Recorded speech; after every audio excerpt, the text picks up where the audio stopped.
Pagkatapos ni Jesus Christ may panalunan yung tatlong temptation niya, doon nagsimula si Jesus Christ ipangaral yung kaharian ng Diyos, yung kaharian ng kanyang Ama. At sabi niya, repent for the kingdom of God is at hand. So ano ba yung ibig sabihin ng repent? At bakit sinabi ni Jesus Christ na kailangan magsisi? At bakit kaharian yung kanyang ipinangaral sa mga tao?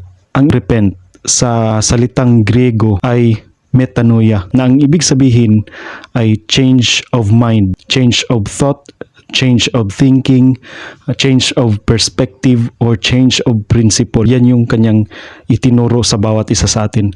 Kasi nung nagkasala ang tao, yan na yung naging nature natin.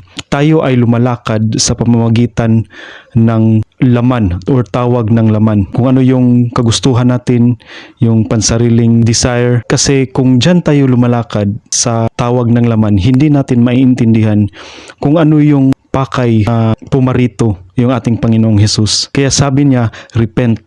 Kailangan muna natin baguhin yung mga isipan natin, yung mga perspective natin sa buhay, yung mga prinsipyo. Kailangan yan alisin bago natin maintindihan kung ano yung mga itinuro ng Panginoon sa atin. Kasi kung sa carnal mind tayo lumalakad, hindi talaga natin mauunawaan yung kanyang salita. Kaya naguguluhan tayo kung bakit kaya hindi ko maisakabuhayan yung mga salita ng Panginoon. Kahit nagbabasa ako, kahit palagi naman ako nanalangin sa Kanya, pero bakit may tawag ng laman talaga? Kasi nga, hindi natin pinahintulutan yung Kanyang Espiritu na manahan sa bawat isa, at yun yung mag-change ng ating perspective, ng ating mind, para maintindihan talaga natin yung kalooban ng Panginoon. Even tayo nandito sa laman, pero lumalakad tayo sa pamamagitan ng Espiritu, dyan natin maintindihan kung ano yung kalooban ng Panginoon. Hindi siya pwede, kasi Spirit kasi. The Word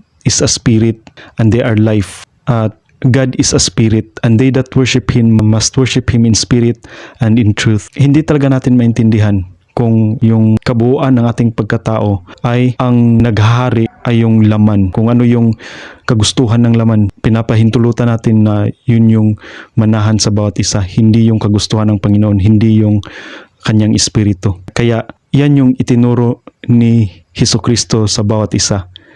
Repent, para maunawaan natin kung ano ang Kanyang kaharian.